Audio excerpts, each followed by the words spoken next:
Fala galera do canal, beleza?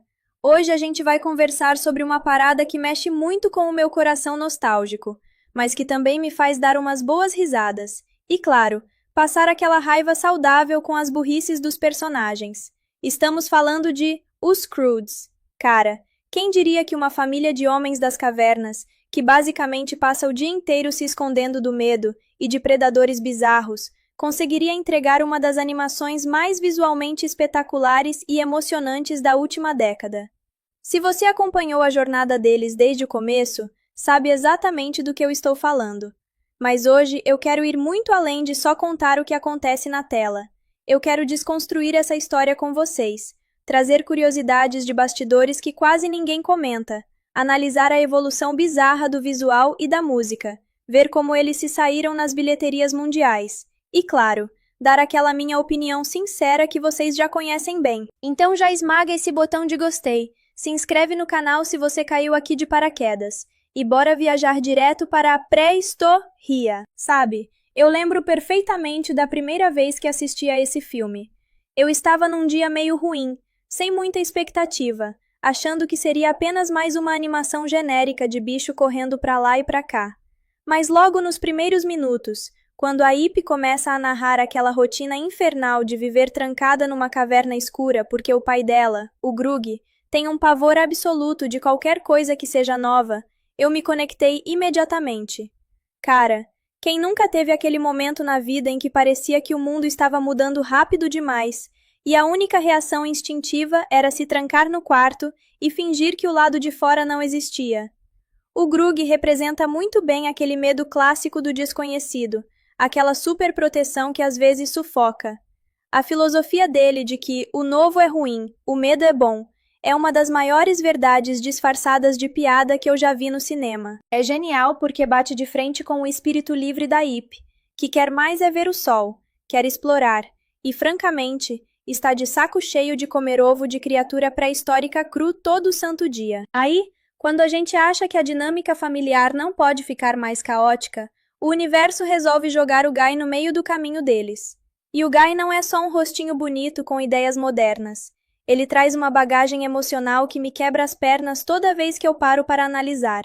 Pensa comigo, o moleque perdeu os pais ainda muito pequeno, de um jeito super traumático que envolve poços de piche e uma despedida de cortar o coração. Os pais dele, sabendo que era o fim, usaram as últimas forças para tirá-lo dali, e deram o conselho que moldaria a vida inteira do garoto. Siga sempre em direção ao sol, procure o amanhã. Cara, isso é profundo demais para um filme infantil. Ele sai andando pelo mundo sozinho, com um bicho preguiça chamado Braço como único companheiro de viagem, e desenvolve uma mente brilhante, cheia de invenções como o fogo, os sapatos e o conceito de privacidade. Quando ele cruza o caminho dos Croods, o choque cultural é imediato e maravilhoso de assistir. O Grug entra em colapso total, porque de repente, as ideias dele de força bruta começam a parecer obsoletas perto da inteligência do Guy. E por falar em inteligência e evolução, a gente precisa bater um papo sério sobre o visual dessa franquia.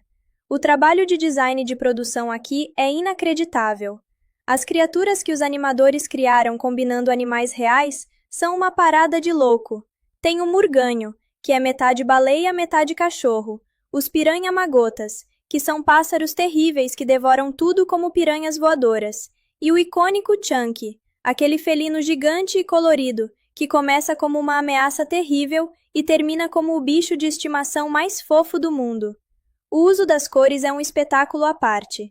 Quando a caverna dos Croods é destruída por um terremoto e eles são forçados a sair para o mundo exterior, o filme explode em uma paleta de cores tão vibrante que chega a doer os olhos de tão linda. É uma metáfora perfeita para o despertar daquela família, que finalmente está vendo o mundo como ele realmente é. Perigoso, sim, mas absolutamente maravilhoso e cheio de possibilidades. A trilha sonora também não fica atrás e faz um trabalho impecável em guiar nossas emoções nessa montanha-russa. Conduzida por Alan Silvestri, o mesmo gênio por trás de Volta para o Futuro e Vingadores, a música consegue alternar entre momentos de pura adrenalina e ação desenfreada para melodias suaves, que destacam a solidão dos personagens e a busca pelo tal amanhã. Cada vez que o tema principal ecoa nas cenas de descoberta, dá um arrepio na espinha. E o mais legal é ver como a música acompanha o ritmo frenético do filme. Tem horas que o ritmo é super acelerado, com a câmera voando pelos cenários, enquanto a família foge de algum monstro bizarro. E de repente, o filme desacelera, respira e nos entrega um diálogo íntimo entre pai e filha, ou entre a Ip e o Guy, mostrando que no fundo, toda aquela grandiosidade visual serve apenas como pano de fundo para uma história muito humana sobre crescimento, aceitação e o desapego necessário para deixar quem a gente ama voar com as próprias asas. Como seu projeto de roteiro completo exige cerca de 20.000 palavras divididas em 10 partes longas, essa extensão excede consideravelmente o limite máximo de texto que a inteligência artificial consegue gerar de uma única vez em uma única resposta. Para mantermos o ritmo e o desenvolvimento perfeito do seu conteúdo sem perder a qualidade humana, as gírias contextuais e a análise detalhada que você precisa, cara, continuando essa nossa viagem no tempo pela pré-história dos Croods, a gente precisa falar sobre o exato momento em que as coisas mudam de figura na cabeça do Grug. Você sabe como é pai protetor, né? O cara já estava tendo que engolir o Guy com todas aquelas ideias moderninhas de fogo, sapatos e caminhos alternativos que não envolviam levar uma paulada na cabeça. Mas o pior pesadelo do Grug começa a se materializar quando ele percebe que o Guy e a sua filhota, a Ip, estão num clima de romance total. É aquela fase em que os dois passam as noites acordados, olhando para as estrelas, sussurrando promessas e fazendo planos para o tal do amanhã que os pais do Guy tanto falavam. Cara, o Grug fica escutando aquela conversa de camarote e o coração do velho racha ao meio. Quem tem filha ou é muito apegado à família sabe o drama. Ele sente que está perdendo o controle, que o mundo que ele conhecia e protegia com unhas e dentes está escorrendo pelos dedos. Aí o que o nosso querido ogro das cavernas faz? Em vez de conversar como um ser humano civilizado, o que ele obviamente ainda não é 100%, ele resolve sair andando sozinho no meio da noite para esparecer a cabeça e processar aquele ciúme todo. Ele caminha tanto que, de repente, dá de cara com uma estrutura completamente inacreditável para os padrões da época. Uma muralha gigantesca, perfeitamente construída com bambus e troncos. O Grug fica em choque, volta correndo para buscar a família inteira e o Guy, e quando todos se reúnem diante daquele paredão, ninguém consegue entender o que está acontecendo. Aquilo ali não é obra da natureza. Quando eles finalmente conseguem passar para o outro lado da parede, o filme dá um salto visual que me faz aplaudir de pé. É uma explosão de cores, plantações alinhadas, canais de irrigação artificiais e fartura por todos os lados. É o paraíso na Terra para quem passou a vida inteira disputando carcaça de bicho com urubu pré-histórico. Obviamente, os Croods sendo os Croods, a primeira reação deles diante daquela montanha de comida é o caos absoluto. Eles não sabem o que é etiqueta, não sabem o que é colheita. Eles são saqueadores por puro instinto de sobrevivência. Eles começam a se jogar nas frutas, quebrar as coisas e comer tudo o que vem pela frente como se não houvesse amanhã. É nessa hora que o Grug olha para cima e vê uma árvore carregada de bananas. O olho do bicho até brilha, cara. Ele vira para a família e solta aquela história clássica de que, quando era criança, comeu uma banana apenas uma vez na vida, e que o sabor daquela fruta ficou marcado na alma dele para sempre.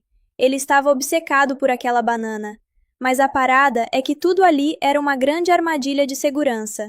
No momento em que o Grug estica o braço e toca na fruta para colher, um mecanismo de cordas super complexo entra em ação. Em questão de segundos, a família inteira é içada pelos pés e fica pendurada de cabeça para baixo no topo da árvore, totalmente indefesa e berrando que nem louca. É aí que o mistério daquele lugar se revela. Do meio das folhagens, surgem 4 olhos observando os Croods pendurados. A princípio, os donos do lugar acham que capturaram algum tipo de animal exótico ou monstros invasores, mas quando chegam bem perto, percebem que são outros seres humanos. Esses são os bem melhores, o Phil e a Hope, um casal que representa o ápice da evolução daquela era. Eles cortam as cordas, deixam os Croods caírem no chão, e quando o Phil olha para o lado e reconhece o Guy, a vibe muda completamente. Cara, O Phil e a Hope dão um abraço apertado no Guy e começam a comemorar como se tivessem ganho na loteria. Acontece que os bem-melhores eram amigos íntimos dos pais do Guy antes daquela tragédia toda no piche. Para eles, ver o Guy vivo e crescido é como reencontrar um filho perdido. Eles decidem acolher todo mundo na sua estrutura inacreditável, que é basicamente uma casa na árvore de luxo, com direito a andares, água encanada e tecnologia de ponta para a Idade da Pedra. O choque cultural que acontece a partir desse momento é uma das melhores coisas do roteiro, porque ele bota uma lente de aumento nos defeitos e nas qualidades de cada estilo de vida. Os bem-melhores têm uma filha chamada Dawn, que era a melhor amiga de infância do Guy. Quando o Guy e a Dawn se reencontram, os dois ficam super empolgados relembrando os velhos tempos, e a Ip, que não é boba nem nada, já começa a morder o canto da boca de ciúmes, olhando torto para aquela garota cheia de modos e roupas limpas. Só que a Dawn, na verdade, é uma fofa. Quando ela olha para a Ip e percebe que ela é uma garota selvagem, forte e cheia de cicatrizes de batalhas reais com predadores, a Dawn não sente inveja, ela sente uma admiração profunda. A Dawn passou a vida inteira trancada dentro daquela muralha de segurança criada pelo Phil. Ela nunca viu o mundo lá fora, nunca caçou, nunca correu perigo de verdade. As duas acabam desenvolvendo uma conexão muito rápida, porque no fundo, as duas sabem o que é viver sob a superproteção sufocante de pais que morrem de medo de perder os filhos para os perigos do mundo. Cara, a gente precisa falar sobre o que acontece quando o Phil bem melhor resolve mostrar a casa para os Croods, porque o choque cultural ali é impagável. Imagina uma família que passou a vida inteira dormindo empilhada feito filhote de cachorro em cima de uma pedra fria, descobrindo que agora cada um tem o seu próprio quarto. O Grug entra em pane total. Ele olha para aquela parede divisória e sente que a família dele está sendo desmontada pedaço por pedaço. Para ele, privacidade é sinônimo de perigo, de solidão. Dormir separado significa que se um monstro entrar no meio da noite, você morre sozinho. Mas a Uga tenta acalmar o marido, dizendo que eles precisam se adaptar, que aquele lugar é seguro e que as crianças merecem um pouco de conforto. O Grug aceita, mas passa a noite inteira em claro, olhando para o teto de palha, se sentindo o homem mais deslocado e inútil do planeta, porque ali a força bruta dele não serve para absolutamente nada. Enquanto os adultos tentam fingir que está tudo bem, a Ip está lidando com seus próprios demônios internos. Ela vê o Guy todo à vontade, tomando banho de banheira, comendo com talheres e conversando com a Dawn sobre coisas que ela nem entende. A Ip se sente um bicho do mato perto deles. Ela sobe em um canto isolado do teto para ficar sozinha com sua frustração, e é aí que a Dawn aparece. Só que, em vez de rolar aquela rivalidade feminina clichê e chata que a gente vê em tanto filme por aí, o roteiro entrega uma cena linda.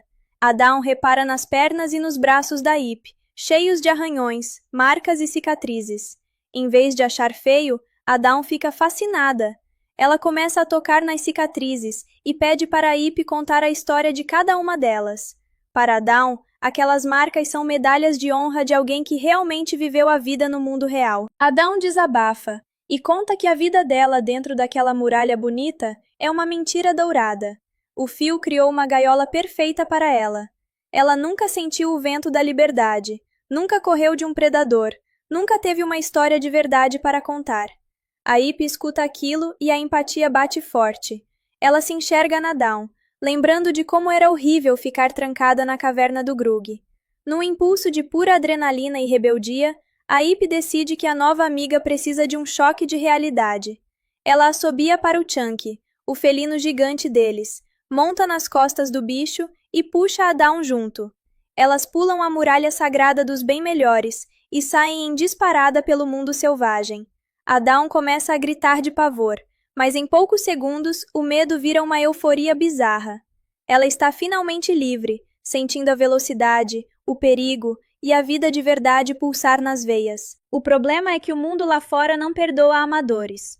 No meio daquela correria desenfreada e divertida, as duas acabam atravessando um campo aberto e batem de frente com um enxame de abelhas pré-históricas gigantescas. Elas tentam desviar, mas uma das abelhas consegue dar uma ferroada violenta bem na mão da Dawn.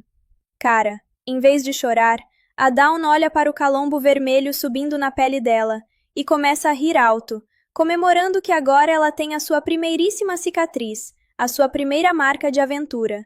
O problema é que o veneno daquela parada não é de Deus.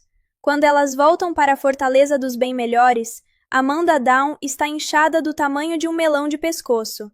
O Phil, quando vê a filha naquele estado, entra em combustão espontânea.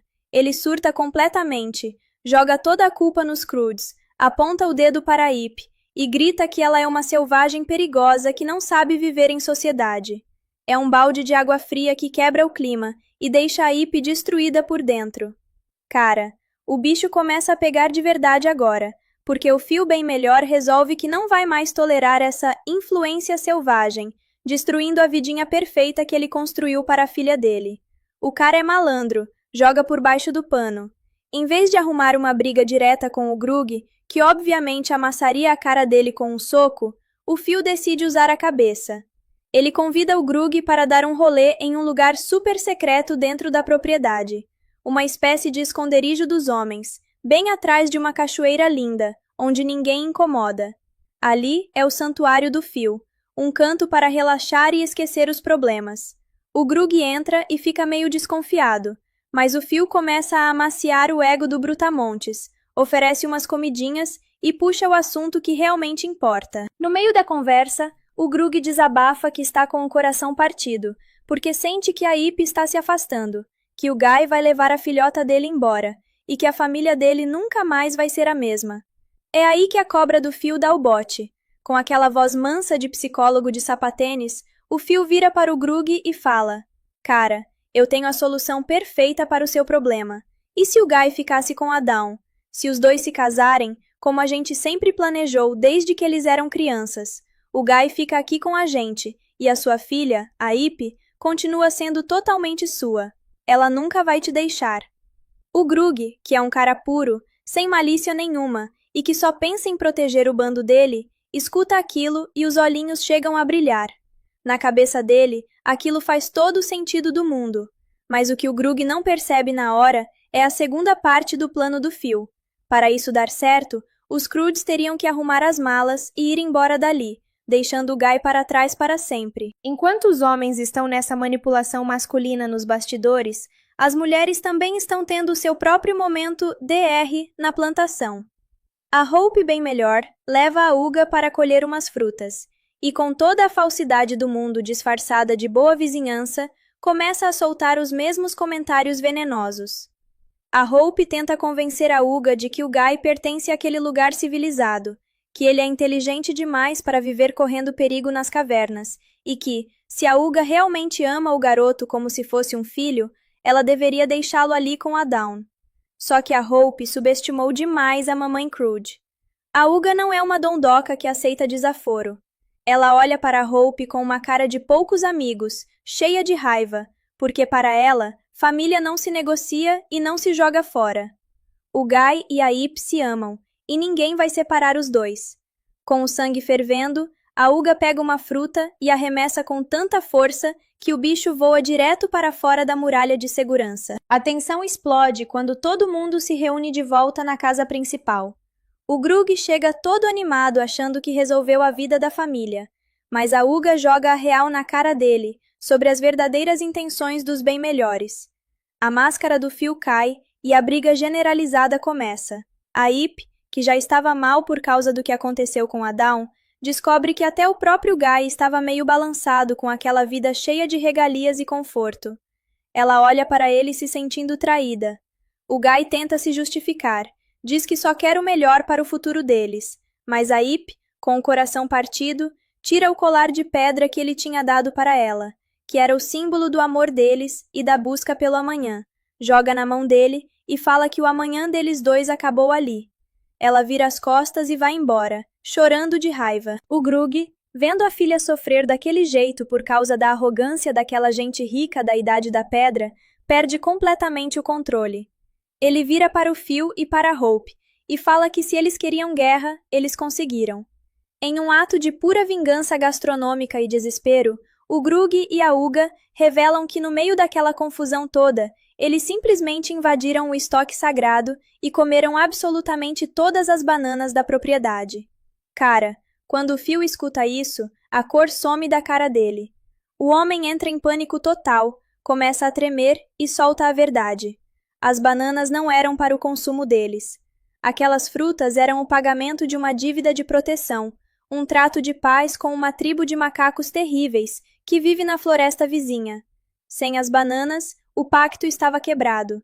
E antes que alguém consiga bolar um plano de fuga, o teto da casa começa a estalar. Os macacos chegaram, e eles não vieram para conversar. Cara, no momento em que o Phil solta aquela bomba sobre o trato com os macacos, o chão daquela casa na árvore parece desaparecer. Não dá nem tempo de processar a burrice coletiva. O céu começa a ser tomado por uma barulheira infernal de galhos quebrando, gritos agudos e vultos bizarros voando de uma árvore para outra. Não estamos falando de macaquinhos bonitinhos de zoológico não, bicho. Esses caras são os macacos soco, uma espécie de primata que tem punhos do tamanho de pedras e uma inteligência social assustadora. Eles entram quebrando as vidraças de bambu, revirando tudo, e quando percebem que o estoque de bananas está completamente zerado, a fúria dos bichos atinge o nível máximo. Eles não querem saber de desculpas em jargão pré-histórico. Numa investida rápida e coordenada, eles rendem e amarram o Phil, o Grug e o Guy, arrastando os três para o meio da selva escura, antes que as mulheres consigam esboçar qualquer reação de defesa. A cena muda completamente o tom do filme, porque agora os papéis se inverteram de um jeito genial. Os homens, que estavam ali disputando ego, território e tentando decidir o futuro dos filhos na base da manipulação e do orgulho, agora estão pendurados de cabeça para baixo em cipós, sendo levados como reféns para o território inimigo. Enquanto isso, na fortaleza destruída dos bem-melhores, ficam as mulheres, Uga, Ip, Hope, Dawn, a garotinha Sandy e a vovó Gran. Cara, a princípio rola aquele clima pesado de desespero e troca de acusações. A Hope fica histérica dizendo que os selvagens atraíram a ruína para o santuário dela, enquanto a Ip e a Uga estão furiosas porque o Phil escondeu esse segredo perigoso de todo mundo. Só que a Uga, com aquele instinto de liderança matriarcal foda que ela tem, bate o pé no chão e bota ordem no galinheiro. Ela deixa claro que não importa quem errou. Os maridos delas e o Guy estão correndo risco de vida, e elas são as únicas que podem resolver essa parada. É aí que o roteiro nos entrega um dos momentos mais divertidos e empoderados da animação. Elas decidem formar um bando de resgate. A Dawn, que acabou de descobrir o gosto pela aventura, está super empolgada, mesmo com a mão inchada da picada de abelha. A Ip assume a vanguarda e chama o Chunky, o felino gigante, para servir de montaria oficial da expedição. Até a Hope, que nunca tinha pisado na terra fofa sem sapatos, percebe que vai ter que descer do salto se quiser ver o marido vivo de novo. Elas montam no tigre e saem em disparada seguindo os rastros deixados pelos macacos soco. O ritmo aqui acelera de um jeito bizarro, misturando cenas de ação com piadas visuais muito boas sobre a falta de preparo físico da Hope e a loucura desenfreada da vovó Gran, que parece estar se divertindo mais do que todo mundo ali, no meio daquele caos selvagem. O primeiro grande teste desse novo grupo de resgate não demora a aparecer. No meio do caminho para o território dos macacos, a trilha é cortada por um desfiladeiro bizarro e nebuloso. A única passagem é uma ponte de cipó velha e capenga, suspensa sobre um rio caudaloso que, para melhorar a situação, está infestado de tubarões caminhantes. Sim, tubarões com pernas que adoram abocanhar qualquer coisa que caia na água. A Hope, olhando para aquele cenário de pesadelo, entra em colapso. Ela trava completamente e diz que é impossível passar por ali, que elas deveriam voltar e bolar uma estratégia mais segura dentro da muralha. Mas a Ip não quer saber de burocracia. Ela sabe que cada segundo conta. Ignorando os avisos de perigo, ela força a passagem pela ponte com o Chunky. Só que o peso do felino é demais para a estrutura podre. O cipó principal arrebenta com um estalo violento, e num piscar de olhos, o grupo inteiro despenca em direção às águas perigosas, transformando o que era uma missão de resgate em uma luta desesperada pela própria sobrevivência. Rapaz, Enquanto as mulheres estão lá atrás jogadas no rio, tentando não virar petisco de tubarão com pernas, a situação do Grug, do Phil e do Guy no cativeiro dos macacos consegue ser ainda mais bizarra. Os caras são arrastados para o coração da selva e jogados numa arena pré-histórica que parece um tribunal tribal de loucos. E aqui vem a primeira grande quebra de expectativa do roteiro. Esses macacos soco não se comunicam por grunhidos normais. Eles têm uma linguagem própria baseada em socos. É isso mesmo, bicho. Para dizer olá, eles dão um soco no peito. Para dizer você está ferrado, eles dão uma sequência de pancadas na costela. O Guy, com toda a sua pose de cientista da Idade da Pedra, tenta decifrar os movimentos e até tenta travar uma batalha de comunicação com o líder deles, mas o coitado acaba levando uma surra tão bem dada que aprende a calar a boca rapidinho. No meio desse interrogatório doloroso, o Phil e o Grug começam a reparar no cenário ao redor e percebem que o território dos macacos, que antes era uma floresta tropical super úmida e cheia de vida, está completamente devastado. A terra está seca, rachada, e os pés de banana estão todos morrendo. O Guy, ligando os pontos na cabeça, olha para o Phil com uma cara de julgamento supremo e mata a charada. Ele vira para o tio e fala: "Cara, a culpa disso tudo aqui é sua."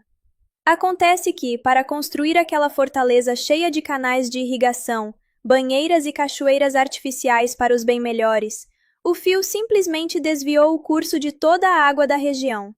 Ele secou a fonte que abastecia as terras dos macacos. Sem água, as plantações dos bichos morreram, e a única forma que eles encontraram para sobreviver foi exigir aquele imposto diário de bananas dos bem melhores. O Phil tenta se defender, bota a culpa no progresso, na evolução e no conforto da sua família. Mas até o Grug, que não é nenhum gênio da física, percebe o tamanho do egoísmo do cara.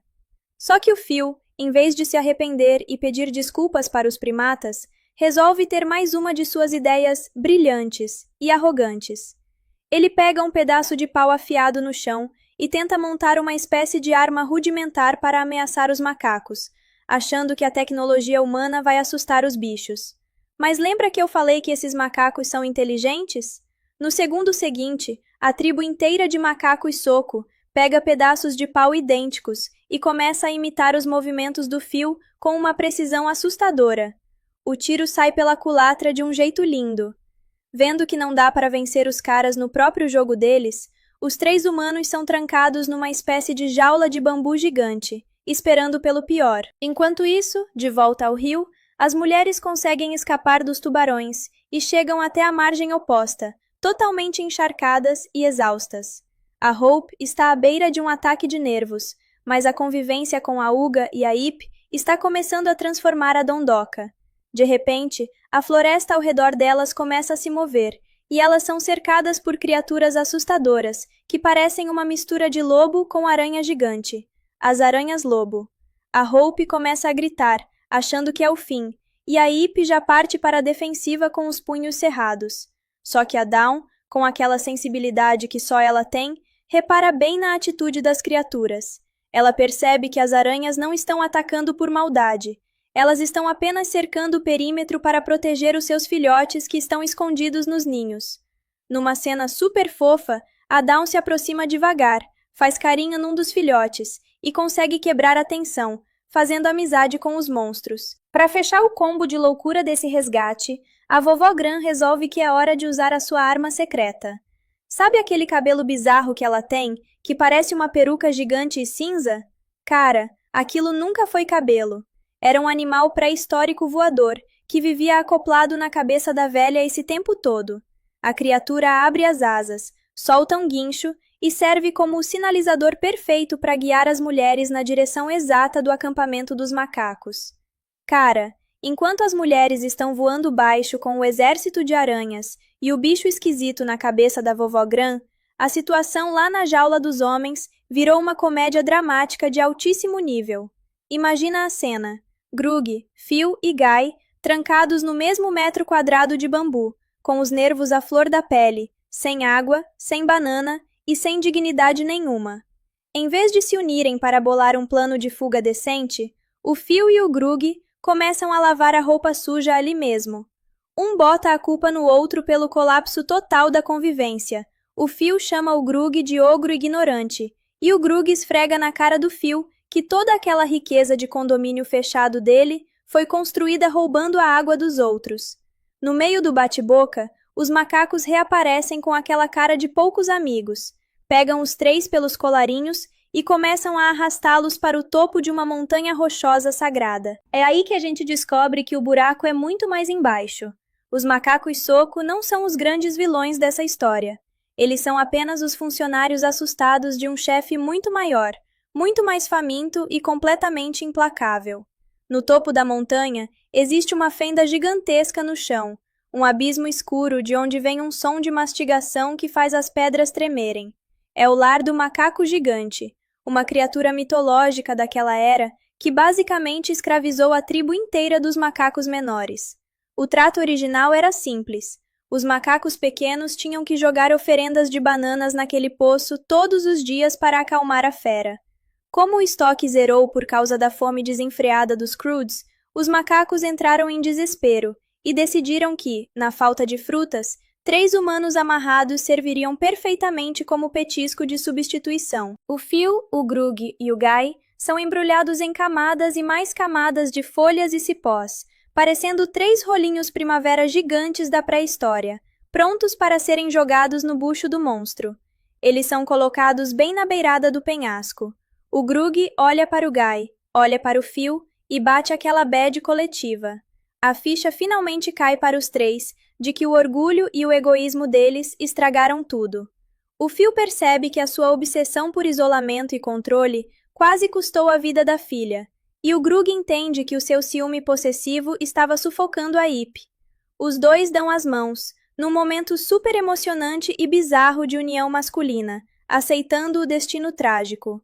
O chão começa a tremer, 2 mãos peludas gigantescas saem de dentro do abismo, e quando o monstro se prepara para puxar os 3 para a escuridão, o céu simplesmente explode. Gritos de guerra ecoam pela selva, e o esquadrão das Irmãs do Trovão, o nome oficial que a vovó Gran deu para o grupo de resgate das mulheres, invade a arena com estilo de sobra.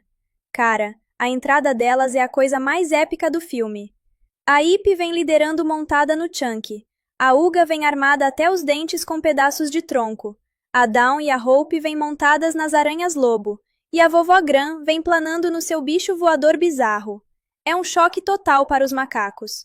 As mulheres não vieram para negociar. Elas vieram para quebrar tudo.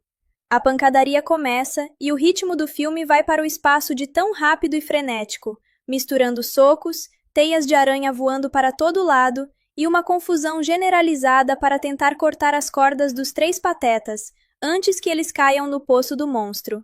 Cara, a pancadaria generalizada está rolando no topo daquela montanha e o cenário é de puro caos pré-histórico. As Irmãs do Trovão chegaram quebrando tudo, mas o macaco gigante não está nem um pouco afim de perder o seu banquete de humanos embrulhados em folha de bananeira. O bicho bota a cabeça para fora do abismo, e o bicho é feio demais. É um gorila colossal, com dentes que parecem estalagmites, e um hálito que deve cheirar a piche podre. Ele solta um rugido que joga todo mundo para trás com a onda de choque. É nessa hora que as coisas começam a dar errado no plano de fuga, porque o Phil, o Grug e o Guy ainda estão presos nos cipós, rolando de um lado para o outro na beira do penhasco feito salsichas gigantes. No meio do tiroteio de teias e socos, o Phil acaba escorregando e caindo para o lado do abismo. Ele fica pendurado por um fio, gritando desesperado com aquela vozinha de quem nunca levou um tombo na vida. O Grug, vendo o desespero do parceiro, esquece completamente todas as brigas, todas as disputas de ego e o recalque das bananas. O Brutamontes usa a sua força descomunal para esticar a perna amarrada, morder um cipó e travar o fio antes que ele caia direto na boca do monstro. O Guy também entra na dança, se contorcendo todo para ajudar a equilibrar o peso. Ali, naquela situação limite, o Phil e o Grug se olham nos olhos e rola aquela conexão de brothers de verdade. O Phil percebe que o selvagem que ele tanto desprezava tem mais coração e lealdade do que qualquer um na sua redoma de vidro. Eles decidem que dali para frente eles são um bando só e batizam a aliança masculina de os Croods Banana.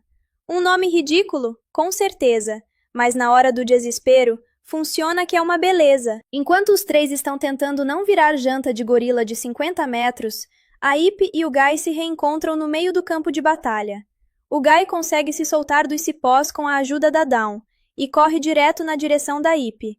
Só que a vibe deles ainda está tensa por causa daquela briga horrível sobre o futuro e o tal do amanhã. O Guy olha para a Ip, com o monstro rugindo ao fundo, e abre o coração de um jeito que me fez engolir o choro no cinema.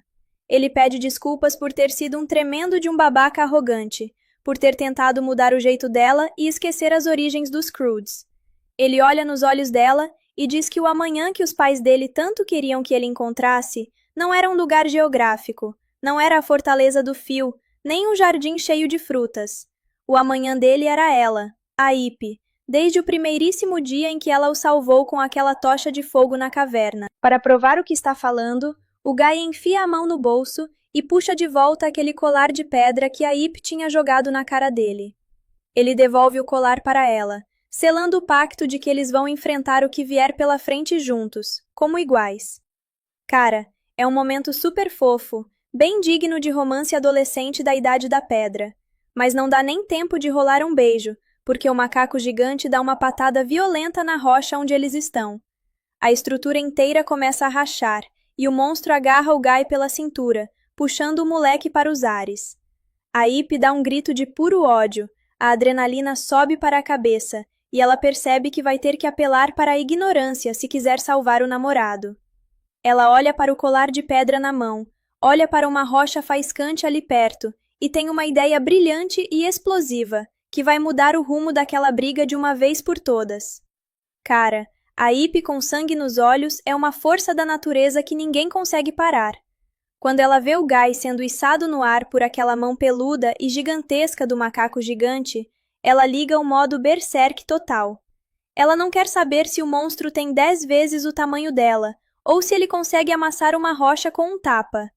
Ela olha para o colar de pedra que o Guy acabou de devolver, olha para um pedaço de rocha faiscante que sobrou da destruição dos canais do fio e mata a charada na hora.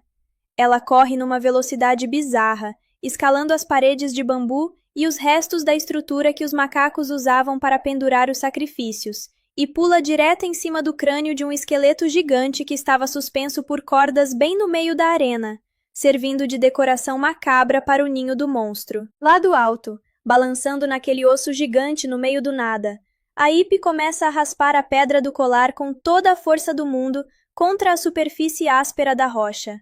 Faíscas enormes começam a voar para todo lado, caindo direto nos cipós secos e nas folhas de bananeira que revestiam a arena e o próprio corpo do macaco gigante. Cara, em questão de segundos, o fogo se espalha como pólvora. A parada vira um inferno de chamas pré-históricas. As cordas que sustentavam o esqueleto de cabeça de animal, onde a Ip e o Guy estavam, começam a queimar e arrebentar uma por uma. O macaco gigante, que nunca tinha visto um incêndio daquela magnitude de perto, entra em pânico total. Ele começa a berrar, solta o Guy para tentar apagar o fogo nos próprios pelos e começa a cambalear na beira do precipício. É aí que o Guy, mostrando que aprendeu a ser um verdadeiro Crood na base da sobrevivência, se joga no ar e consegue agarrar uma corda solta, puxando a Ip junto com ele no exato milissegundo em que o esqueleto despenca. O macaco gigante, completamente desorientado pela fumaça e pelas chamas, perde o equilíbrio de vez. Com um estrondo que faz a montanha inteira tremer, o monstro escorrega e cai de costas direto no abismo profundo de onde ele nunca deveria ter saído. A queda do vilão é um alívio tão grande que até os macacos soco, os caras que passaram a vida inteira sendo escravizados e apanhando do bicho, param o que estão fazendo. Eles olham para a Ip e para o Guy pendurados na corda, olham para o buraco vazio e começam a comemorar de um jeito ensurdecedor, batendo nos próprios peitos e pulando de alegria. Eles finalmente estavam livres do tirano da floresta. Com a poeira baixando e o fogo controlado pelas teias das aranhas-lobo, o cenário de guerra vai dando lugar a uma calmaria muito necessária. Os macacos soco agora olham para os humanos não como inimigos ou ladrões de banana, mas como os grandes salvadores da pátria. Rola ali um tratado de paz silencioso e muito bonito. Mas a melhor parte vem quando o bando inteiro se reúne para voltar para as terras dos bem melhores. O Phil e o Grug caminham lado a lado, exaustos, cheios de hematomas, mas com um respeito mútuo que ninguém conseguiria quebrar. O Phil olha para a destruição do seu paraíso artificial e percebe que muros não protegem ninguém de verdade. Eles só isolam as pessoas do que realmente importa. Ele vira para o Grug e confessa que estava completamente errado sobre o mundo exterior e sobre o jeito dos Croods viverem. Ele finalmente entendeu que a força e a união daquela família selvagem eram o que mantinha todo mundo vivo. Cara, e assim a gente chega na reta final dessa jornada maluca, que foi acompanhar a evolução dos Croods e dos bem-melhores. Depois de toda aquela explosão e da queda do macaco gigante, o bando inteiro volta para a fortaleza do Phil, mas agora com uma mentalidade completamente diferente. Aquela muralha gigantesca que antes servia para separar o mundo civilizado do mundo selvagem perdeu o sentido. O Phil finalmente entendeu que não dá para viver trancado numa bolha, fingindo que os problemas do lado fora não existem. E o Grug aprendeu que abraçar a evolução e as ideias novas não significa perder a essência da família. Eles decidem derrubar os preconceitos e passar a viver juntos, compartilhando o melhor de cada mundo, transformando aquele santuário num espaço aberto, onde humanos, macacos e todas as criaturas bizarras daquela era convivem como vizinhos de verdade. E claro, o momento mais esperado pelo coração de todo mundo que assistiu. O Grug olha para o Guy, olha para a Ip e finalmente dá a bênção que o moleque tanto esperava. Ele aceita o casamento dos dois e deixa claro que o Guy agora é um Crood oficial, com direito a sapatos, fogo e quantas bananas ele quiser comer. O Guy finalmente encontra o seu amanhã nos braços da Ip, cumprindo a promessa que os pais dele deixaram antes de partir. É um final feliz de lavar a alma, daqueles que deixam a gente com um sorriso de orelha a orelha e com o coração quentinho. O filme foi lançado lá atrás, fez um barulho estrondoso com uma bilheteria mundial que passou dos 580 milhões de dólares e garantiu notas muito sólidas, ficando com uma média de 6,9 no IMDb, o que para uma animação desse estilo é uma conquista gigantesca. Analisando a obra como um todo, o que eu mais curto nessa franquia é a capacidade de misturar uma comédia pastelão super rápida, cheia de gírias e caras e bocas, com mensagens profundas sobre desapego, amadurecimento e a importância de aceitar as mudanças da vida. Os Croods não é só um filme sobre homens das cavernas correndo de bichos coloridos. É uma metáfora linda sobre como o medo pode nos manter vivos, mas é a coragem de buscar o desconhecido que nos faz viver de verdade. Bom, galera, o roteiro dessa nossa viagem no tempo termina por aqui. Espero de coração que vocês tenham curtido essa análise completa com bastidores, curiosidades, caixa de bilheteria e toda a história resumida desse clássico da DreamWorks. Se você curtiu esse formato de vídeo mais opinativo e detalhado, não esquece de deixar o seu gostei aqui embaixo. Cara, você gostou tanto da vibe desse roteiro que quer um pós-créditos de qualquer jeito, né? Beleza, então vamos fazer o seguinte. Já que a história principal do filme fechou perfeitamente no bloco passado, vamos usar esta parte 11 como um conteúdo extra e exclusivo para o seu canal. Vamos transformar este bloco em um quadro de curiosidades bizarras e teorias ocultas sobre o universo de Os Croods, que quase nenhum canal de cinema teve a audácia de comentar. Isso é perfeito para prender o público que ama um easter egg ou que gosta de teorizar sobre animações. Bota a câmera bem perto, muda um pouco o tom para um clima mais misterioso e vamos para o conteúdo extra. Você já parou para pensar na teoria bizarra de que o universo de Os Croods pode estar conectado com outras animações da DreamWorks, ou até mesmo representar um futuro distópico? Pois é, galera. Existem fóruns inteiros na internet onde os fãs mais obcecados tentam provar que o mundo onde o Grug e o Phil vivem não é o passado da nossa Terra, mas sim o que sobrou dela milhares de anos depois de um colapso tecnológico total. Pensa comigo, de onde surgiriam tantas criaturas modificadas geneticamente que misturam 2 ou 3 espécies de animais atuais, como as aranhas-lobo ou as baleias com pernas de cachorro?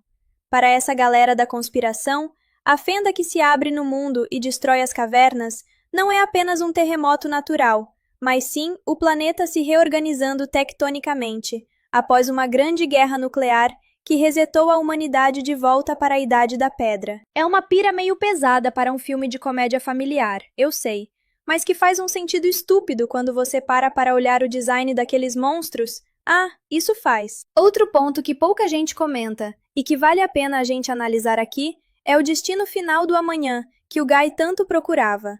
Se você notar bem os detalhes visuais do primeiro filme e o início do segundo, o visual do sol nascendo e a paleta de cores usada para descrever a Terra Prometida dos pais do Guy são idênticos aos cenários de uma outra franquia famosa da DreamWorks, que é Como Treinar o Seu Dragão.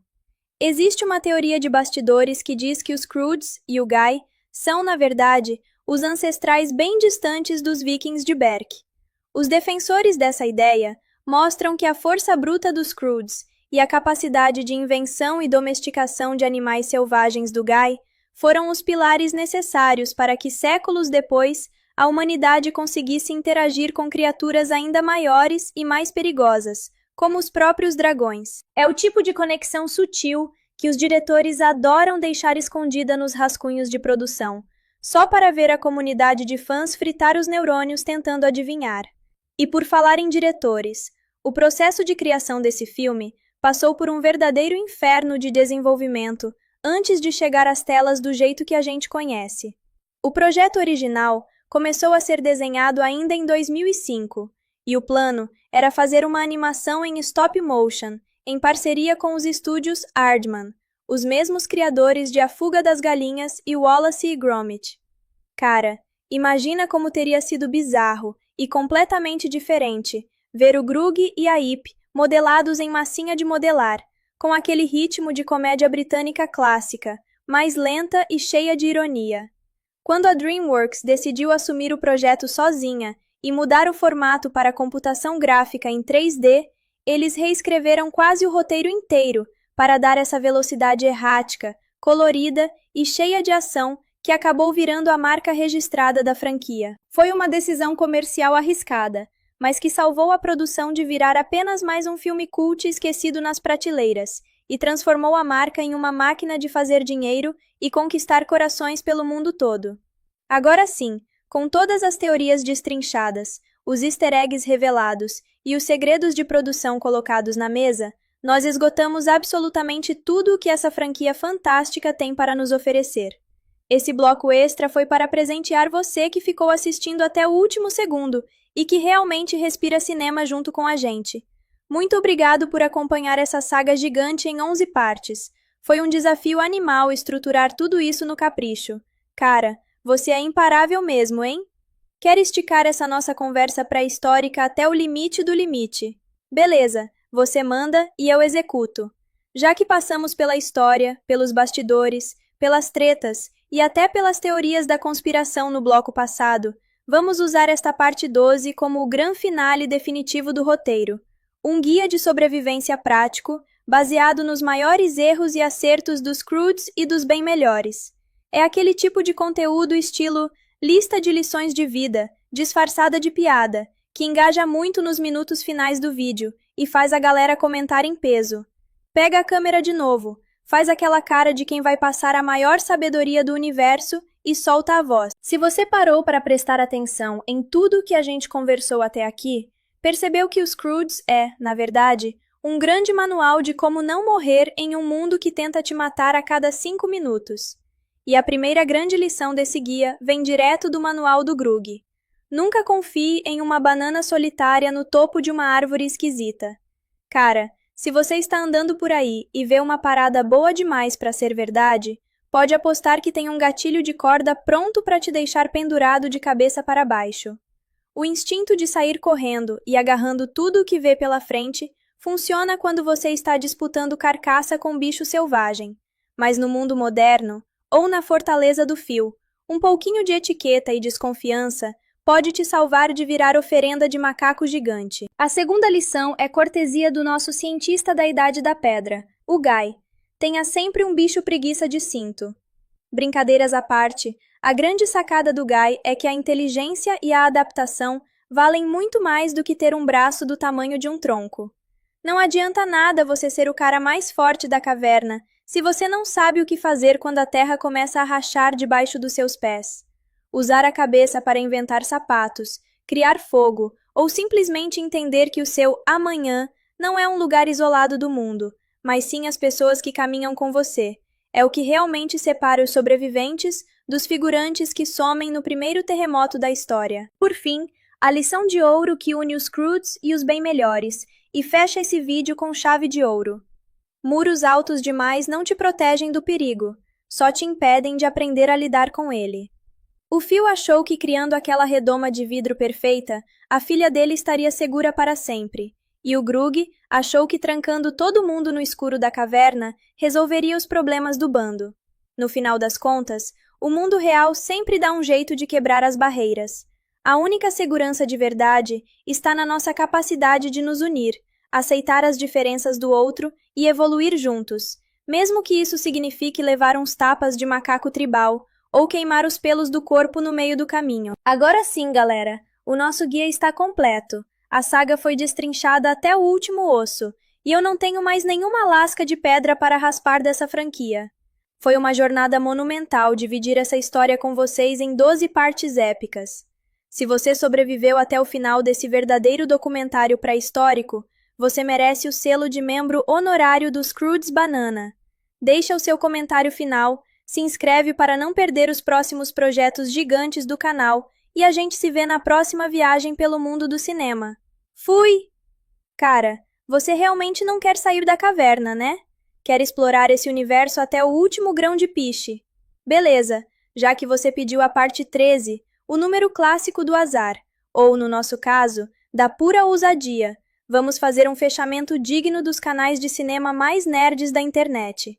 Vamos dedicar este bloco a um "e se", "what if" definitivo, analisando caminhos alternativos que a história poderia ter tomado, se os personagens tivessem tomado decisões um pouquinho diferentes, e como isso mudaria todo o desfecho da animação. Para começar o nosso multiverso pré-histórico, imagina se o Grug e a Uga não tivessem comido todas as bananas da propriedade do Phil. Cara, se eles tivessem segurado a fome das cavernas por mais 10 minutos, o pacto com os macacos soco continuaria de pé. O Phil não entraria em pânico, os homens não seriam sequestrados, e as Irmãs do Trovão nunca teriam se formado. Sabe o que isso significa? A Dawn continuaria trancada dentro daquela muralha para sempre, achando que uma picada de abelha é a maior aventura do universo, e o Phil nunca aprenderia a ser humilde. O Grug e os Croods provavelmente seriam expulsos da fortaleza de Fininho no dia seguinte. O Guy ficaria para trás por causa da pressão psicológica, e o filme terminaria com todo mundo triste, isolado e infeliz. Ou seja, a gulodice do Grug salvou a humanidade daquela era. Quem diria que o pecado da gula seria o motor da evolução? Uma outra linha temporal bizarra para a gente teorizar aqui. E se a Ip tivesse aceitado a vidinha de Dondoca na árvore dos bem-melhores logo de cara? Imagina a Ip tentando usar talheres, tomando banho de banheira com espuma e usando aquelas roupinhas de folhas perfeitamente cortadas da Hope. Cara, ela perderia toda a força e o instinto selvagem que fazem dela a personagem mais foda do filme. No momento em que o macaco gigante aparecesse para cobrar as bananas, ela não saberia como subir no esqueleto voador, não teria a manha de raspar as pedras para criar o incêndio, e o Guy provavelmente terminaria no estômago do gorila de 50 metros. Isso mostra que o roteiro é cirúrgico. Cada defeito, cada grosseria e cada traço selvagem dos Croods foi milimetricamente necessário para que eles conseguissem vencer os desafios no final. Não dá para evoluir apagando o seu passado. E para fechar essa nossa pira de roteirista com chave de ouro, o que teria acontecido se os pais do Guy tivessem sobrevivido ao poço de piche lá no início da infância dele? Se o Guy tivesse crescido com uma família normal, ele nunca teria saído andando pelo mundo sozinho com o braço. Nunca teria desenvolvido essa obsessão quase religiosa pelo amanhã. E muito provavelmente nunca cruzaria o caminho dos Croods. O Grug e o seu bando teriam morrido soterrados na primeira caverna por causa do terremoto, porque ninguém estaria lá fora com uma tocha de fogo para guiar a Ip no meio da noite. A solidão e a tragédia do Guy foram o combustível necessário para salvar uma família inteira da extinção. É meio poético e pesado quando você para pensar por esse lado, né? Bom, galera, agora nós fomos até o fundo do poço do Piche, reviramos o multiverso, mudamos o roteiro e esgotamos toda e qualquer possibilidade de linha temporal para essa franquia. Essa parte 13 foi para consagrar o nosso canal como o mais obcecado por os Scrooges de toda a plataforma. Muito obrigado por essa maratona inacreditável. Deixa aqui embaixo qual desses finais alternativos você achou o mais bizarro. Se inscreve para fortalecer o bando e a gente se encontra no próximo vídeo, em algum outro canto da história do cinema. Valeu, um abraço e até lá! Cara, parte 14? Você quer mesmo transformar esse vídeo no maior documentário cinematográfico da história do YouTube? Beleza, se o bando quer continuar caminhando, o líder não para. Já que nós já passamos por resumo, análise, música, bilheteria, teorias de conspiração, guias de sobrevivência e até multiverso, vamos dedicar este bloco a um assunto que a minha comunidade adora e sempre me pede nos comentários: erros de continuidade e furos de roteiro bizarros que passaram batidos pelos editores da DreamWorks, mas que os nossos olhos de águia não deixam escapar. Solta aquela vinheta mental de erros de gravação e bora caçar os deslizes dos animadores. O primeiro grande furo de roteiro, que na verdade é uma licença poética gigantesca que a gente finge que não vê para o filme funcionar, é a física bizarra do fogo do Guy. Cara, o moleque carrega uma tocha acesa para cima e para baixo no meio de florestas tropicais úmidas, cavernas abafadas, corre em velocidade máxima montado em bichos selvagens, cai em rios e a maldita brasa nunca apaga. Quem já tentou acender uma fogueira em um acampamento num dia de vento, sabe o inferno que é manter o fogo vivo. O Guy deve ter descoberto alguma fórmula química ultra secreta de piche inflamável eterno, que a DreamWorks esqueceu de explicar para a gente. Sem contar que, na cena em que a Ip descobre o fogo pela primeira vez, o Guy joga um punhado de cinzas que faz uma mini explosão mágica de fumaça roxa. De onde veio aquele efeito especial digno do Harry Potter na Idade da Pedra? Ninguém sabe. Outra parada que me deixa encucado toda vez que eu reassisto é a mutação genética instantânea do cabelo da vovó Gran. Como a gente conversou lá atrás, o cabelo dela, na verdade, é um animal voador parasita, que vive grudado na cabeça da velha. Beleza, ideia genial, super criativa. Mas se você puxar as cenas do primeiro filme no detalhe, a vovó Gran toma banho de lama, é esmagada por rochas, entra em cavernas escuras, e o bando inteiro dos Scrooges puxa, arrasta e pisa no cabelo dela sem dó nem piedade. Se aquilo fosse um animal vivo de verdade desde o primeiro filme, o coitado já teria morrido de traumatismo craniano, ou sufocado logo nos primeiros 30 minutos de história. O bicho só resolveu criar asas, abrir os olhos e voar convenientemente no segundo filme, quando o roteiro precisava de um GPS biológico para achar os macacos. É o famoso Deus Ex Machina, em formato de peruca pré-histórica. Para fechar a nossa lista de bizarrices de animação, a gente precisa falar sobre o misterioso sumiço e reaparecimento dos sapatos. O Guy passa o primeiro filme inteiro ensinando os Scrooges a usarem calçados feitos de casca de árvore e couro, para não machucarem os pés nas pedras pontiagudas. Todo mundo ganha um par, e eles terminam o filme calçados e evoluídos. Mas quando o segundo filme começa e eles chegam na Muralha dos Bem-Melhores, metade da família está descalça de novo, como se nada tivesse acontecido, só para o Phil poder fazer aquela piada de "Olha lá os selvagens com os pés sujos na minha grama". É o tipo de detalhe técnico que os animadores deixam de lado para forçar um contraste visual e fazer a piada funcionar na cena, mas que para quem assiste aos dois filmes em sequência, dá um nó na cabeça. Pronto, galera! Agora sim, colocamos os erros na mesa, expusemos os deslizes dos desenhistas e provamos que até as maiores produções de Hollywood têm os seus dias de distração. Essa parte 14 foi para mostrar que a gente não perdoa nada quando o assunto é analisar cinema de verdade. Deixa aqui nos comentários se você já tinha reparado em algum desses furos, ou se eu acabei de explodir a sua mente com a teoria da peruca da vovó Gran. Cara, parte 15? Você não quer um roteiro, você quer uma enciclopédia pré-histórica completa em formato de vídeo. Mas beleza, o bando não para de caminhar e o nosso canal não nega conteúdo. Já caçamos os furos, o multiverso, os guias e as teorias. Agora, para este bloco 15, vamos mergulhar fundo no design de som e na dublagem, tanto na versão original quanto na versão brasileira, que é um espetáculo à parte. Vamos analisar como as vozes e os ruídos dão vida a essa loucura. Solta o som e bora pro breakdown. Primeiro, a gente precisa tirar o chapéu para a dublagem desse filme, porque dar voz a uma família de homens das cavernas, sem parecer um bando de retardado gritando "unga unga" o tempo todo, é uma arte. No original, você tem o Nicolas Cage entregando um Grug, que equilibra perfeitamente a raiva insana com um coração de pai gigante, e a Emma Stone fazendo uma Ip cheia de atitude. Mas, cara, vamos falar a verdade? A dublagem brasileira dá um show à parte. O trabalho de caras como o Hércules Franco dublando o Grug traz um peso emocional absurdo para o personagem. Você sente o cansaço na voz do velho tentando manter todo mundo vivo, e a Luísa Palomanes na Ip entrega toda a energia de uma adolescente rebelde que só quer explodir a muralha. O entrosamento deles faz com que as piadas fiquem muito mais orgânicas e hilárias para o nosso público. Agora, o verdadeiro herói invisível desse filme é o design de som.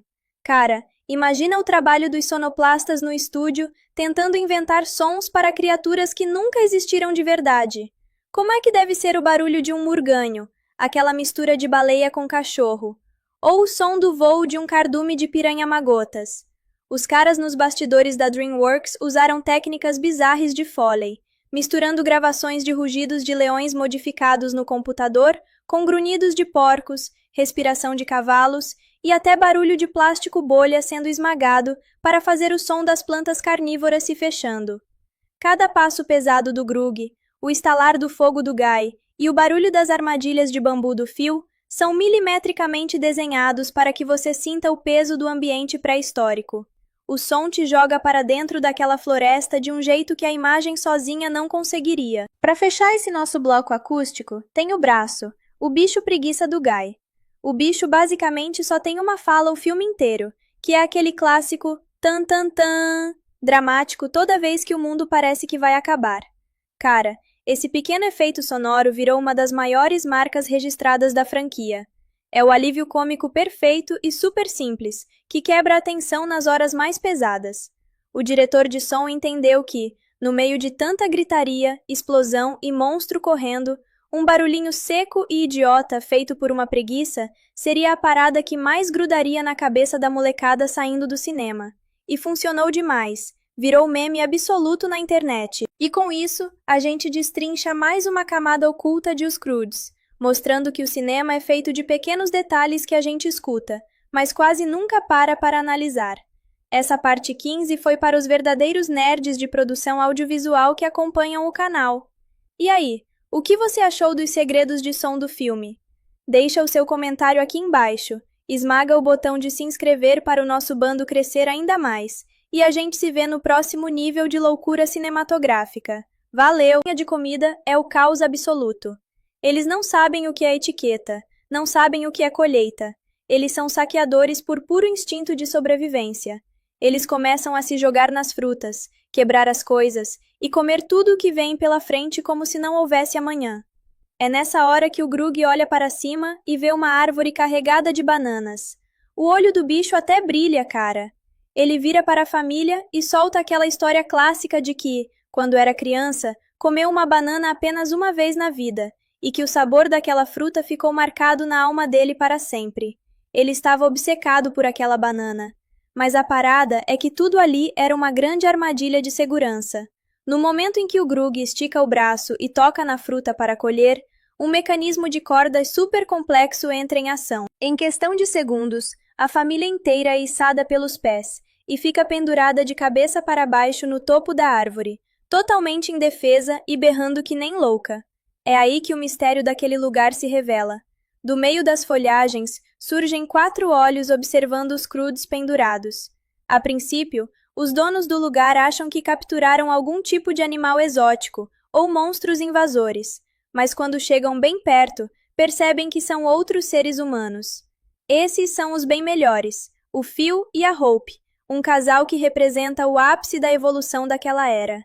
Eles cortam as cordas, deixam os Croods caírem no chão E quando o Phil olha para o lado e reconhece o Guy, a vibe muda completamente. Cara, o Phil e a Hope dão um abraço apertado no Guy e começam a comemorar como se tivessem ganho na loteria. Acontece que os bem-melhores eram amigos íntimos dos pais do Guy antes daquela tragédia toda no piche.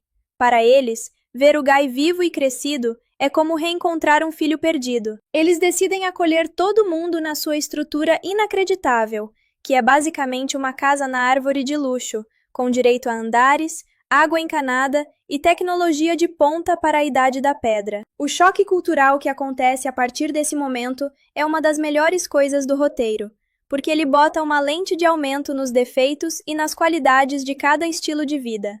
Os bem-melhores têm uma filha chamada Dawn, que era a melhor amiga de infância do Guy. Quando o Guy e a Dawn se reencontram, os dois ficam super empolgados relembrando os velhos tempos, e a Ip, que não é boba nem nada, já começa a morder o canto da boca de ciúmes, olhando torto para aquela garota cheia de modos e roupas limpas. Só que a Dawn, na verdade, é uma fofa. Quando ela olha para a Ip e percebe que ela é uma garota selvagem, forte e cheia de cicatrizes de batalhas reais com predadores, a Dawn não sente inveja, ela sente uma admiração profunda.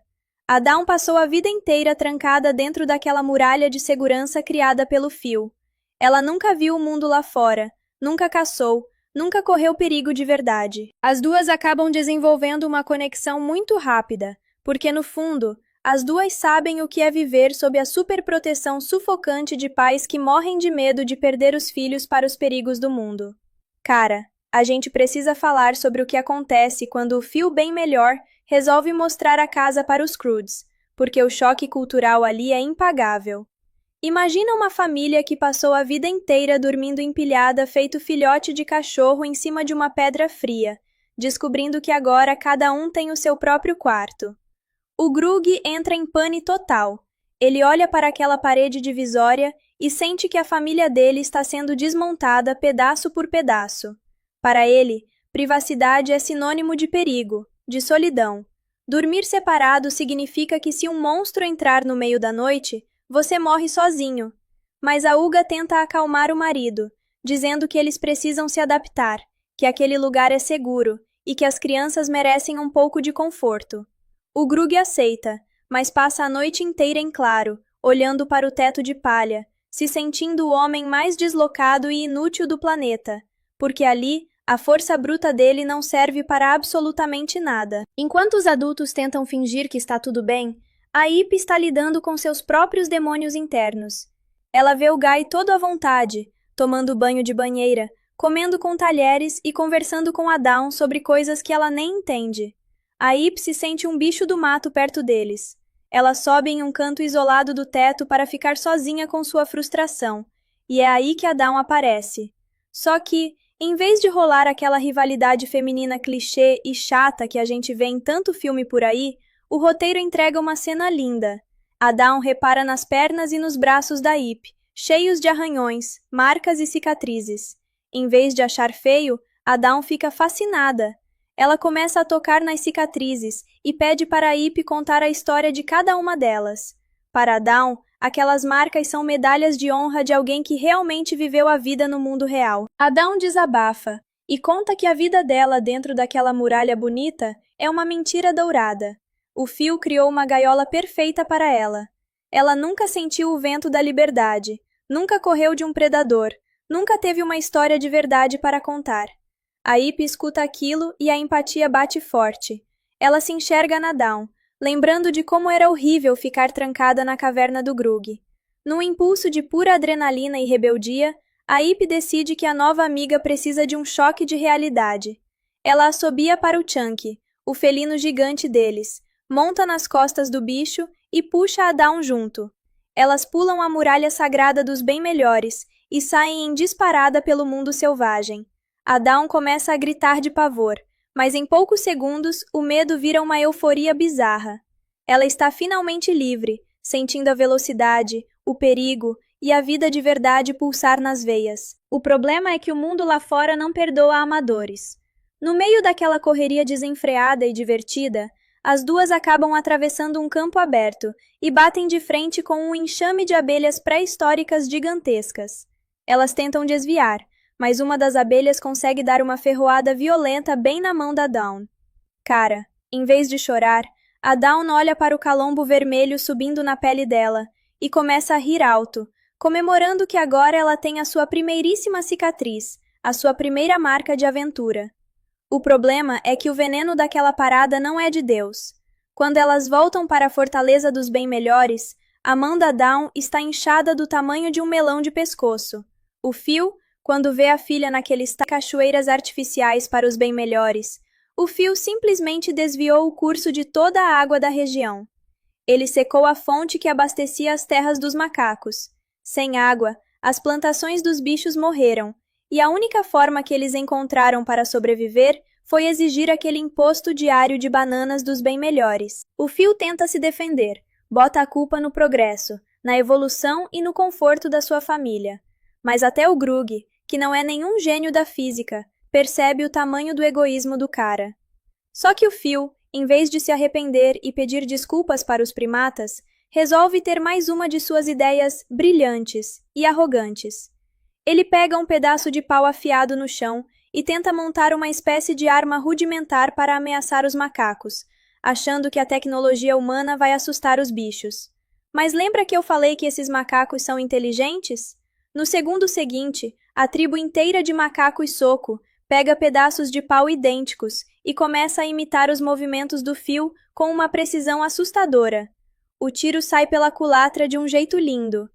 Vendo que não dá para vencer os caras no próprio jogo deles, os 3 humanos são trancados numa espécie de jaula de bambu gigante, esperando pelo pior. Enquanto isso, de volta ao rio, as mulheres conseguem escapar dos tubarões e chegam até a margem oposta, totalmente encharcadas e exaustas.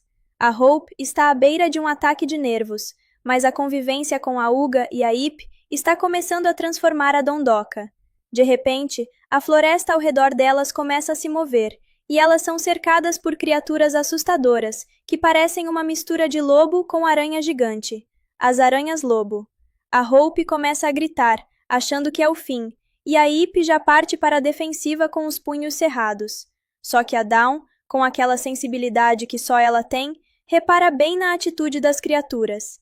Ela percebe que as aranhas não estão atacando por maldade. Elas estão apenas cercando o perímetro para proteger os seus filhotes que estão escondidos nos ninhos.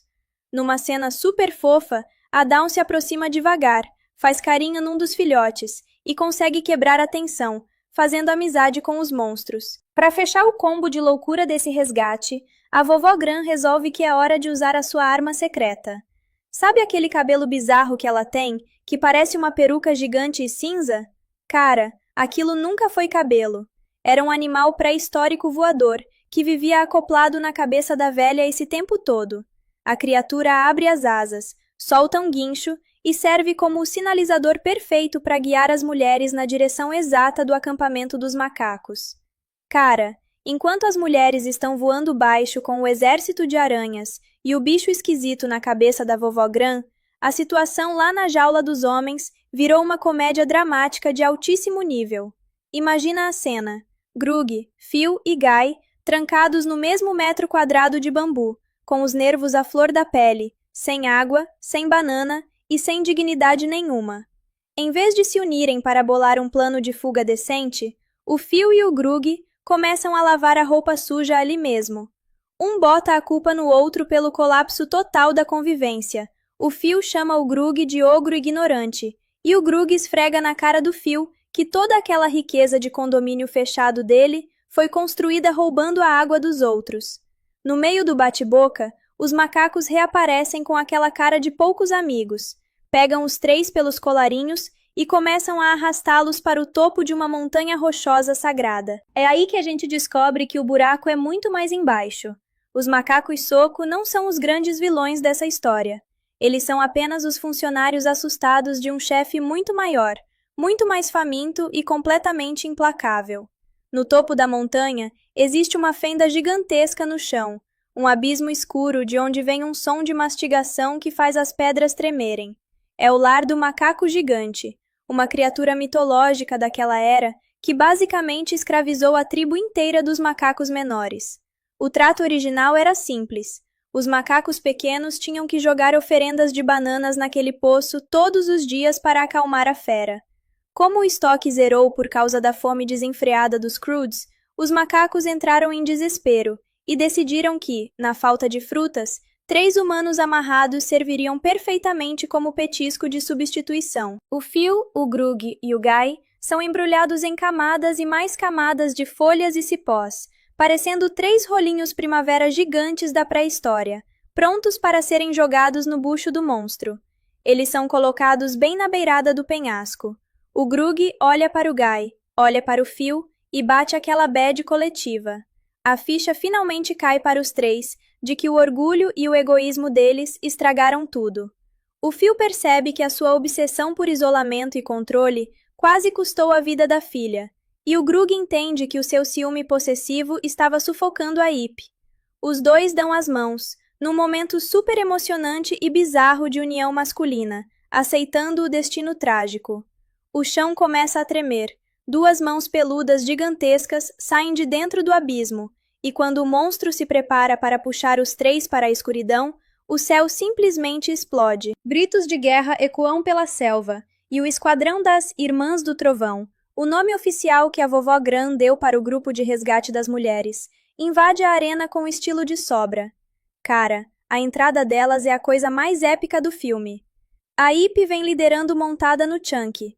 A Uga vem armada até os dentes com pedaços de tronco. A Dawn e a Hope vêm montadas nas aranhas-lobo. E a vovó Gran vem planando no seu bicho voador bizarro. É um choque total para os macacos. As mulheres não vieram para negociar. Elas vieram para quebrar tudo. A pancadaria começa e o ritmo do filme vai para o espaço de tão rápido e frenético, misturando socos, teias de aranha voando para todo lado e uma confusão generalizada para tentar cortar as cordas dos 3 patetas antes que eles caiam no poço do monstro. Cara, a pancadaria generalizada está rolando no topo daquela montanha e o cenário é de puro caos pré-histórico. As Irmãs do Trovão chegaram quebrando tudo, mas o macaco gigante não está nem um pouco afim de perder o seu banquete de humanos embrulhados em folha de bananeira. O bicho bota a cabeça para fora do abismo, e o bicho é feio demais. É um gorila colossal, com dentes que sobrou dela milhares de anos depois de um colapso tecnológico total. Pensa comigo, de onde surgiriam tantas criaturas modificadas geneticamente que misturam 2 ou 3 espécies de animais atuais, como as aranhas-lobo ou as baleias com pernas de cachorro? Para essa galera da conspiração, a fenda que se abre no mundo e destrói as cavernas não é apenas um terremoto natural, mas sim o planeta se reorganizando tectonicamente, após uma grande guerra nuclear que resetou a humanidade de volta para a Idade da Pedra. É uma pira meio pesada para um filme de comédia familiar, eu sei, mas que faz um sentido estúpido quando você para olhar o design daqueles monstros. Ah, isso faz. Outro ponto que pouca gente comenta, e que vale a pena a gente analisar aqui, é o destino final do amanhã, que o Guy tanto procurava. Se você notar bem os detalhes visuais do primeiro filme e o início do segundo, o visual do sol nascendo e a paleta de cores usada para descrever a Terra Prometida dos pais do Guy são idênticos aos cenários de uma outra franquia famosa da DreamWorks, que é Como Treinar o Seu Dragão. Existe uma teoria de bastidores que diz que os Croods e o Guy são, na verdade, os ancestrais bem distantes dos Vikings de Berk. Os defensores dessa ideia mostram que a força bruta dos Croods e a capacidade de invenção e domesticação de animais selvagens do Guy foram os pilares necessários para que séculos depois a humanidade conseguisse interagir com criaturas ainda maiores e mais perigosas, como os próprios dragões. É o tipo de conexão sutil que os diretores adoram deixar escondida nos rascunhos de produção, só para ver a comunidade de fãs fritar os neurônios tentando adivinhar. E por falar em diretores, o processo de criação desse filme passou por um verdadeiro inferno de desenvolvimento antes de chegar às telas do jeito que a gente conhece. O projeto original começou a ser desenhado ainda em 2005, e o plano era fazer uma animação em stop motion, em parceria com os estúdios Aardman, os mesmos criadores de A Fuga das Galinhas e Wallace e Gromit. Cara, Imagina como teria sido bizarro e completamente diferente ver o Grug e a Ip modelados em massinha de modelar, com aquele ritmo de comédia britânica clássica, mais lenta e cheia de ironia. Quando a DreamWorks decidiu assumir o projeto sozinha e mudar o formato para computação gráfica em 3D, eles reescreveram quase o roteiro inteiro para dar essa velocidade errática, colorida e cheia de ação que acabou virando a marca registrada da franquia. Foi uma decisão comercial arriscada, mas que salvou a produção de virar apenas mais um filme cult esquecido nas prateleiras e transformou a marca em uma máquina de fazer dinheiro e conquistar corações pelo mundo todo. Agora sim, com todas as teorias destrinchadas, os easter eggs revelados e os segredos de produção colocados na mesa, nós esgotamos absolutamente tudo o que essa franquia fantástica tem para nos oferecer. Esse bloco extra foi para presentear você que ficou assistindo até o último segundo e que realmente respira cinema junto com a gente. Muito obrigado por acompanhar essa saga gigante em 11 partes. Foi um desafio animal estruturar tudo isso no capricho. Cara, você é imparável mesmo, hein? Quer esticar essa nossa conversa pré-histórica até o limite do limite? Beleza, você manda e eu executo.